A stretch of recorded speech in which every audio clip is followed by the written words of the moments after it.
One of the most unique and valuable historical documents is the so-called King List, which records the names of Sumerian kings and the length of their reigns. This was the beginning of history to them, a time in the ancient past when kingship descended from heaven and founded 5 cities in the Mesopotamian plain. It records an interruption when the flood swept over the land, an event which we know as the Deluge or Great Flood. The King's List then resumes the narrative as kingship descended once more. It describes the kings and their reigns down to the Isin dynasty, which began to rule about 1950 BC. The King's List attributes reigns of legendary and incredible lengths to many of the rulers of the earlier antediluvian kings. In this sense, it affirms the enormous lifespans of the patriarchs of the Old Testament. While these highly long reigns and lifespans cannot be explained, there is a consistency among the secular and religious sources that indicate they had a logic of their own that has yet to be perceived by current scholarship. The King List has received mixed reviews among scholars. Still, since its records of the 4th and 3rd millennia BC have been corroborated separately by archaeological evidence, it has been accepted by many as a valuable historical document. In his work The Sumerians, Professor Samuel Noah Kramer, the Dean of Sumerian Studies, endorses it as a research tool. He has suggested that King's List, if used with discrimination and understanding, provides us with a historical framework of inestimable value. Mesopotamia, the cradle of civilization. Our story does not begin with the creation of the world. It starts with the arrival of intelligent life on Earth, the people we know historically as the Proto-Sumerians. It is not precisely known when these ancestors of ours came here or why. It is surmised that they arrived here quite some time before the worldwide deluge. It was also long before the advent of modern man or Homo sapiens. It is generally agreed that these Proto-Sumerians were the origin of our Western civilization. Their beginnings were in the area called Mesopotamia, literally the land between the 2 rivers. The arrival of these gods is reported in their descendants' records, the Sumerians, Akkadians, and Babylonians. These records are written on thousands of cuneiform tablets. The land is known as Mesopotamia, and the cradle of civilization lies mainly between the Tigris and Euphrates rivers. Originating in the mountains of Armenia in the north, the 2 rivers move in a gradually converging course down a vast and grassy plain to the Persian Gulf. The area was made up of marsh and lagoon in early times, much as it is today. An intensive river canal system to irrigate and drain the plain gave rise to a dense population and a great culture. The lower part of Mesopotamia became a very fertile garden area, which the Sumerians referred to as Eden, or the abode of the righteous ones. It was the location of, and gave its name to, the biblical Garden of Eden. While the southern part of Mesopotamia came to be called Sumer, the area farther up the plain at the near convergence of the 2 rivers was called Akkad. The Akkadian city Bab-ilu became prominent and gave its name to the entire region, Babylonia. After the deluge, the Sumerian cities were rebuilt and resettled on the alluvial plain of Mesopotamia. Since the oldest of these date to about 3500 BC and was built on virgin soil, it is clear that they were not built upon the ruins of the former city. This is because the Persian Gulf waters have risen some 150 feet since the deluge, inundating the former municipalities. This will be discussed later. What reason or purpose brought these beings, or Anunnaki as they called themselves, to this planet, we don't know. But from their legends and myths, we can deduce that it was probably for commercial purposes. According to the Sumerian King List, they came here over 240,000 years ago. This document describes the activities of the antediluvian Anunnaki as kingship descended from heaven, and was first established at Eridu, the Erech of the Bible. Here 2 kings ruled for 64,800 years. The Erech of the Bible. Here 2 kings ruled for 64,800 years. Eridu was abandoned as the capital, and the kingship was moved to Bat Tibira, where 3 kings reigned for 108,000 years. Then the kingship was transferred to Larak, and one king ruled for 28,800 years. A fourth city named Sippar became the capital, and where another king, Enmedurana, reigned for 21,000 years. This Enmedurana is essential to our story, for, as we shall see, he was the Enoch of the Old Testament. The kingship was then transferred to Shuruppak, where one king ruled for 18,600 years. Thus, as the tablet summarized, 8 kings ruled over 5 cities for a total of 241,200 years. The king list then states laconically, the flood swept over the land, putting an end to all commercial and other activities. These vast numbers have been a puzzle to scholars. They are consistent throughout the king list and therefore are not erroneous. While a rational explanation has thus far escaped historians, most researchers feel there must be some logical answer to these fanciful numbers, since a parallel can be found in the enormous lifespans of the antediluvian patriarchs. These might not be Earth years as we know them. A divine year, or Year of An, is often mentioned in the cuneiform tablets, and although not fully understood, is probably not equivalent to our typical Earth year. A reflection of this is found in the Old Testament, Psalms 94, where one divine day is equal to 1,000 years. This same statement, or something very similar, is also written in the Quran. It was also not unusual for the ancients to compute time by other than standard Earth years, as for example in the Book of Jubilees. A year in this book equates to 50 regular years. Furthermore, there is an indication that the years of the king list have an underlying logic, as it is found in their system of enumeration. Their numerical system was sexagesimal in character, but not strictly so. They also used the factor of 10 and 6. Thus the sequence 1, 10, 60, 360, 3600 takes on a special meaning in their mythology. The number 60 held a special significance to the Sumerians, for in their system of numerical rank it was the highest number and assigned to their chief god An.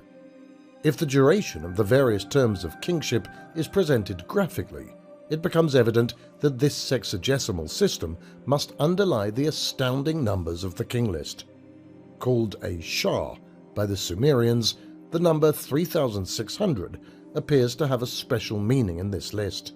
It can be seen that, with a slight adjustment, the years of the reign of the Sumerian kings are divisible by this number. It indicates that the term for the rule of a Sumerian antediluvian king was presumably a Shah and was renewable every 3,600 years. The ruling gods of the Sumerian pantheon. The Sumerians and Akkadians did not call their visitors gods. It is in the later cultures that the notion of divine beings filtered into our language and thinking. They called them Ilu, or the lofty ones, from which the Semitic Ili and El of the Hebrew evolved. Interestingly, Prince Utu's name in the Mayan language was Xochipilli. The Western word God has come to mean superior spiritual beings, far removed from humans and incapable of defect or error. On the other hand, humans are considered a blemished, incomplete being, burdened with original sin and destined to worship and pay homage to an unreachable god. The Sumerian gods were far from spiritual. They were real, live, physical beings capable of committing serious errors and misjudgments. The Sumerian gods regarded humans as a convenience and nothing more. They supplied their wants, kept their cities, and provided cannon fodder for their various ventures. These accusations may seem like hyperbole to the viewer, but we shall see by subsequent events that this was indeed the case. Although the term Anunnaki is used generically to apply to all the Proto-Sumerians who came to this planet, it means literally the sons of An, their great god. In the antediluvian period, many of these Anunnaki descended and colonized Earth.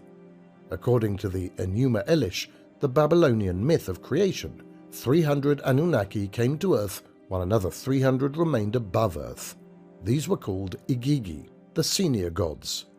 An, the father of the Anunnaki. An, or Anu in Akkadian, meant he of the heavens. Whenever his name was written, it was always depicted as a star. He was the great progenitor and senior god who stood above all the other gods. His abode and seat of authority were in the heavens, or Uru-Sag-An-Na, literally the chief city of the heavens. He descended to earth only on special occasions, in times of crisis, or for ceremonial reasons. On earth, he would stay atop the ziggurat in his temple, the E-Ana, or House of An in Uruk, his sacred city. The word ziggurat comes from the Babylonian zakuru and means to be high or raised up. It signifies the top of a mountain or a staged tower, and such a tower provided an artificial platform on the flat Mesopotamian plain. Anu had 3 children, 2 sons, Enlil and Enki, and a daughter, Ninhursag. The division of authority between his 2 sons caused much dissension. The senior gods spent much of their time settling disputes between them as well as his grandchildren.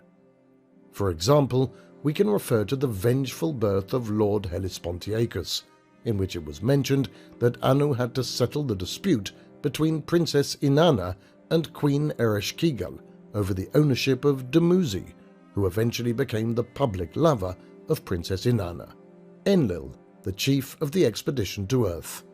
Although he was the younger son, Enlil became the most powerful god of the Sumerian pantheon next to An. Literally, the Lord of the Command, Enlil was commander of the expedition of the Anunnaki to Earth. He had many appellations which described his authority: Lord of Heaven and Earth, Lord of all the lands, Giver of the kingships, Prince of Heaven, Chief of Earth. Enlil was the archetype for the god of Palestine and Syria, the El of the Semites, and particularly the generic El or Elohim of the Bible. Enlil made sure that the decrees of the gods in council were carried out against humanity. He is often depicted with bow and arrow, symbolic of the powerful weapons at his disposal to enforce his authority. Enlil disliked humanity and only tolerated humans as necessary to provide for the welfare of the gods.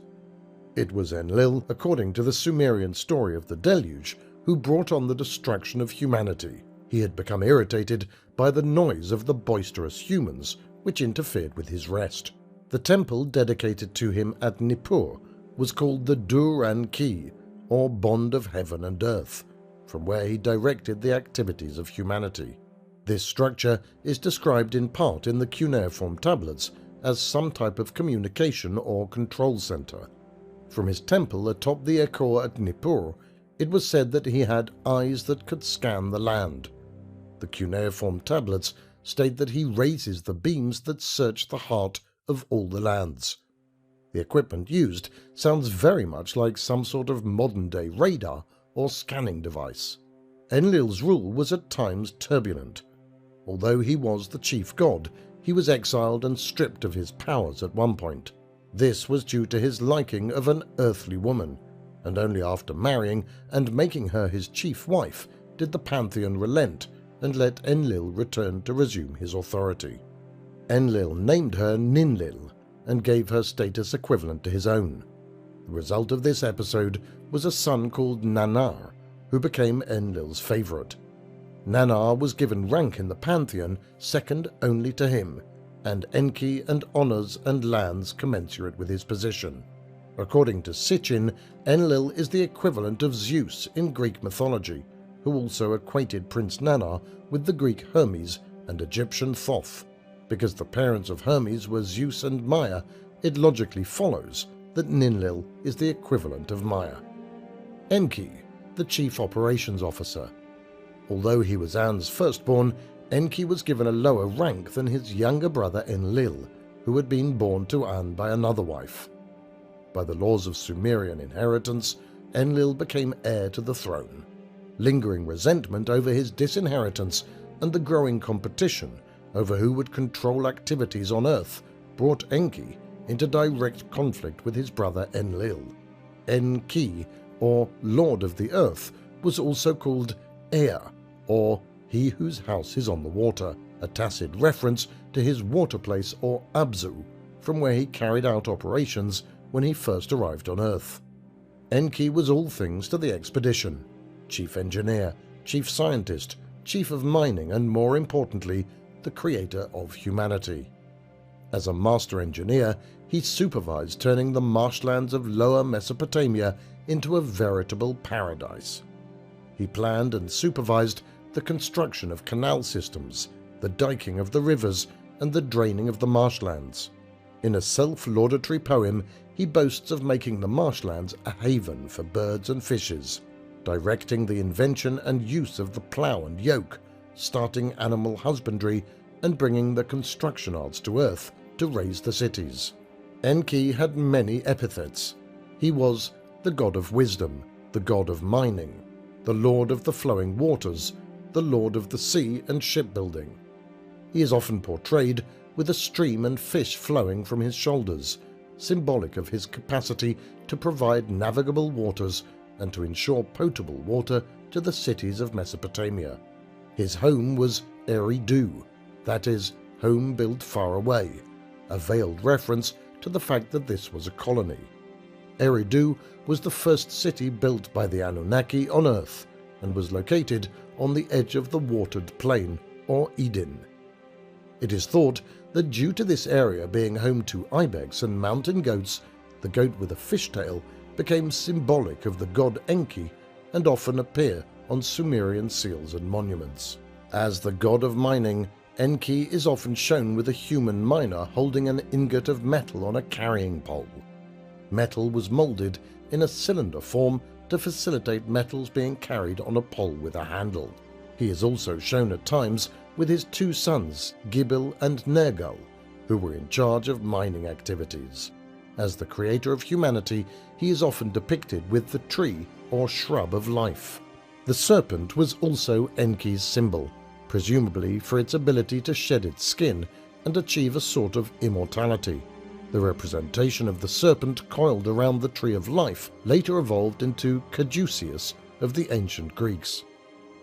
Enlil is best remembered as the god who brought on the deluge, while Enki is best recognized as the one who saved humanity by his timely warning to the Sumerian Noah. Enki's unauthorized creation of modern humans, or Homo sapiens, further estranged him from Enlil. The antagonism between the two and their children erupted again after the deluge, keeping the Middle East in turmoil for thousands of years. Ninhursag, the chief medical officer. Ninhursag, or Lady of the Mountaintop, was the fourth senior Sumerian god. She was a half-sister to Enki and Enlil. Ninhursag was of higher rank in earlier days than Enki, and preceded his name when they appeared together. She was later reduced in status and practically disappeared from the pantheon as a significant or influential god. Ninhursag is the equivalent of the Egyptian Isis, which we know from Greek mythology as the Greek goddess Hera, later renamed Juno by the Romans. It may be that she was eclipsed by the rising star of Inanna or Ishtar, who injected herself into all Sumerian and Western affairs. In the Western lands, such as Palestine, Syria and Lebanon, Ishtar appeared in several forms. As the mother goddess, she displaced Ninhursag. Her role was that of the love goddess. She was also known for her militant role as the warrior goddess. Ninhursag is also known by many other names, such as Ninti, the lady who gives life, Ninmah, the exalted lady, Mammu, the creator goddess. This is where the word Mama originates. In the lands of the Incas, she was known as Pachamama. Ninhursag was given the antediluvian city of Shurupak, where she reigned as the chief medical officer and chief nurse for the expedition members. Her sacred symbol was the umbilical cord and the cutter knife. Enki and Ninhursag directed biological experiments in the laboratories atop her ziggurat at Shurupak and in Enki's floating headquarters, which led to the creation of the first primitive human called a Lulu. This was done at Enlil's request. Enlil required a creature that could take over the burdensome workload now being performed by An's offspring. Following formulas and processes provided by Enki, Ninhursag produced a worker, but one with a significant failing. It could not reproduce itself. By going a step further and modifying this primitive being by giving it predominant mammal characteristics, Enki and Ninhursag overreached their commission. In crossbreeding the Lulu with the wild primitive man of the period, Neanderthal man, they achieved a new worker type, modern man or Homo sapiens, better known as Cro-Magnon man.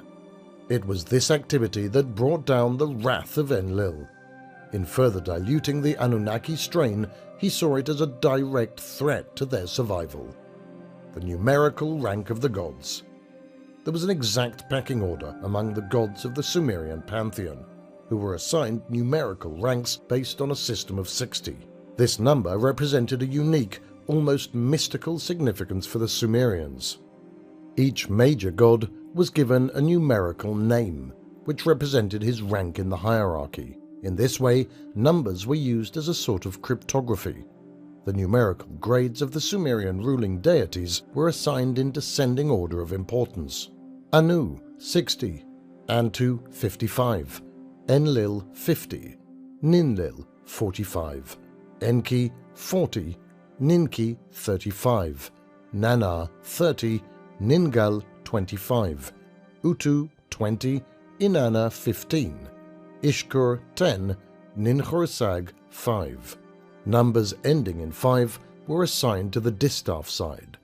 According to Sumerian tradition, only males could command, a policy that caused much distress in the affairs of the Middle East, for Inanna refused to accept her status and intrigued and plotted almost continuously to gain political power. The number 50 represented the rank of Enlil and his position as chief of all the activities on Earth. After the deluge, when the younger gods challenged the authority of the older gods for leadership, Enlil's military aide, Ninurta, assumed the title 50 and therefore claimed the mantle of leadership, which apparently had been vacated by Enlil. Besides Ninurta, there was another claimant to the leadership. Marduk, the oldest son of Enki, was unranked in the pantheon. He also assumed the title of 50 as he proclaimed himself chief of Babylon. With the eclipse of the senior gods after the deluge, there was a scramble for power among the younger gods Nannar, Utu and Ishkur, with Inanna seemingly always involved. It brought much disorder to the nations of the Middle East. This manifested itself in constant warfare among the cities of Mesopotamia, which became pawns in the struggle of the competing gods. Second tier of the pantheon, the younger ruling gods. Only the sons, daughters, wives and grandchildren of Enlil were given numerical rank in the pantheon. The sons of Enki did not participate, perhaps because they were assigned geographic areas and activities away from Mesopotamia after the deluge, a precaution on the part of Enlil to prevent conflict between the cousins, but presumably also to retain control of Mesopotamia for his family. The Sumerian gods were always depicted graphically with horned crowns. In later days, the senior gods were represented by a horned crown sitting on an altar. When the names of the gods were written on cuneiform tablets, they were always preceded by pictographic symbols of a star or dingir. The term dingir was a combination of din, meaning the righteous one, and gir, the word for a bird or flying object. In other words, the symbol dingir meant that the name which followed was that of a god who was separated from common humanity by his ability to move about by celestial chariot or craft. Each god had his sacred animal and symbol. These can be clearly seen on the boundary stones or markers used by the Babylonian dynasties of the 2nd millennium BC. Nannar, the legitimate ruler of Mesopotamia. Ninlil, Nanna, the Bright One, was the favorite son of Enlil. After the deluge, he was assigned all the lands of Mesopotamia, Syria, and Palestine. His sacred city was Ur, or capital city, and his sacred symbol was the crescent moon. This symbol so dominated post-Diluvian times that it later was adopted by Islam, just as the cross of Shamash was adopted by the Christians. His Semitic name, Sin, the Sinai region was named after him, is really not a Semitic name, but a loanword from Sumerian Suen or Zuen, meaning the wise lord. Since Sumerian names can be read forward and backward, Zuen may be the Enzu, or the Lord Zu, who stole the tablets of destiny from Enlil and were retrieved by Ninurta with the aid of Ishkur and weapons supplied by Enki. This is strongly suggested by the notable absence of Nannar, Sin, from the myth of Zu. It also explains Sin's falling out of favor at certain times in the history of Mesopotamia and the challenge of Ninurta to the rank of 50. Utu, chief of the space facilities. Utu, or the Shining One, was a grandson of Enlil, and with Inanna was a twin born to Nannar. Utu's city in antediluvian times was the space platform at Sipar, from where the freighters laden with metals shuttled to and from the orbiting spaceship. After the deluge, Sipar remained his sacred city, although he moved his space activities to the west to the land of Lebanon, where Baalbek became the new space platform. In the western lands, he was known by his Semitic name of Shamash. The city of Baalbek was called Beit Shamash in the Old Testament, or in other words, the House of Shamash. The symbol of Shamash was the four-pointed star against a disk with rays. Later, the winged solar disk became associated with Shamash. He subsequently became known as the god of justice in the Babylonian pantheon, as shown on a table circa 900 BC found at Sipar.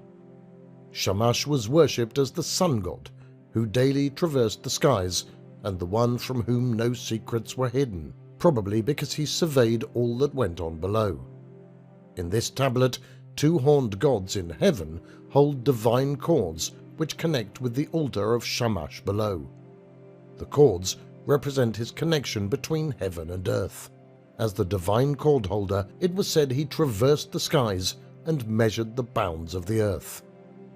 In Greek mythology, Utu Shamash was known as the sun god Apollo, later renamed Helios by the Romans.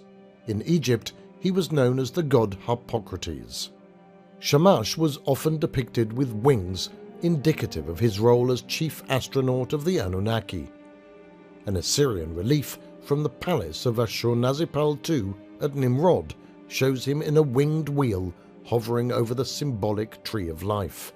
It is flanked by two nobles and two winged genies, each bearing the symbols of immortality, the pinecone and the situla, or water bucket. Drunvalo Melchizedek talks about the fact that the pinecone forms in the perfect Fibonacci sequence. Thus, if the Fibonacci sequence is indeed incorporated into the mathematical structure of the Great Pyramid of Egypt, as Drunvalo suggests, then this symbol of a pinecone relating to Utu could indicate this as well. Inanna, love goddess and chief troublemaker. Inanna, or the beloved of Anu, was a twin to Shamash and granddaughter of Anu. Since Anu descended to earth only occasionally to visit his sacred city of Uruk, Inanna convinced him to let her rule the city in his absence. Later, she became the patron deity of Agade just before its destruction. Better known by her Semitic name of Ishtar, she is depicted as a powerful goddess throughout the post-Diluvian period in the Western lands and Mesopotamia. Her sacred symbol, the eight-pointed star, is always predominant among the signs of the ruling gods. Because of her gender, Inanna or Ishtar could not legally rule, yet she managed to inject herself into politics everywhere. One poem describes her descent to the netherworld to seize power from her older sister Ereshkigal. Another myth relates how she managed to trick Enki into giving her at least some of the Destiny Tablets, which gave her the authority to install herself as ruler of Uruk. In the famous Gilgamesh epic, she favors the hero of the epic who resoundingly rejects her advances, thereby enraging her to the extent that she tried to destroy Gilgamesh. The image presented by the Sumerian and Babylonian literature is a mixed one. Inanna was the love goddess on the one hand and that of the militant warrior on the other. she interfered in the affairs of Mesopotamia and dominated the pantheon of the western lands of Palestine, Lebanon, Syria and Anatolia. In those regions, she was known under various names, such as Ishtar, Ashtoreth, Astarte, Ashara, and Anat. Inanna was the prototype for both warrior and love goddesses in the Mediterranean area, and later became the model for the two Greek goddesses, Pallas Athena and Aphrodite. In Greco-Roman mythology, Inanna was known as Aphrodite, Venus, and in Egypt as Hathor. Athena was a different goddess entirely, a warrior goddess who gave her name to the city of Athens and the consort of the Greco-Roman warrior god Hephaestus, Vulcan, Typhon. These two warriors were known in Egypt respectively as Sekhmet and Ptah. Ishkur, lord of Anatolia and god of the Old Testament. The youngest son of Enlil, Ishkur, or he of the mountain land, was assigned Anatolia as his domain. Ishkur attempted some inroads into the politics of Mesopotamia, but mostly he limited his activities to trying to extend his sphere of influence and control over Palestine, or Canaan. Don't forget that Anatolia was the land of the Amazons, the legendary birth goddesses, who revolted against the emperor and empress. Better known by his Semitic name Adad, Ishkur was the god of thunder and lightning. He is often depicted holding the forked lightning bolt.